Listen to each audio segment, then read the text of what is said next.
ఈళ్ళకి ఎంత పని జేసినా గూడా కొంచెం గూడా విశ్వాసం ఉండదనమాట. కొంచెం గూడా జాలి గూడా ఉండదు. ఎందుకిలా అంటున్నానంటే మీకు తెలియాలంటే లాస్ట్ వరకు వీడియో చూడండి మీకే అర్థమవుతదనమాట.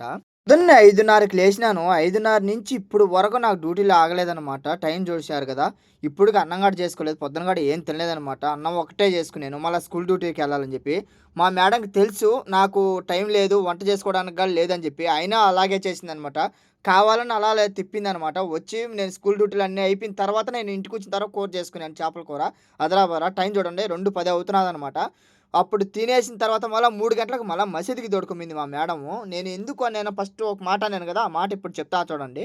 జీతం ఇచ్చిందనమాట ఈరోజు మా మేడం నాకు. ఆ జీతం ఇచ్చిన తర్వాత నేను అడిగాను మామ నేను ఇంట్లో ప్రతి ఒక్క పని చేస్తున్నాను గదా! అదే పని మనిషిని పిలిపించుకొనొస్తే మీరు ఎక్స్‌ట్రా లెక్కేయాల్సొస్తది. నాకేమైనా ఎక్స్‌ట్రా ఇయ్యండి మామ అంటే, లేదు నేను ఇయ్యను. నేను ఎందుకియ్యాలి ఎక్స్‌ట్రా లెక్క నీకు? నేను జీతం మాత్రమే ఇస్తా అని చెప్పింది తిరుక్కునిందనమాట.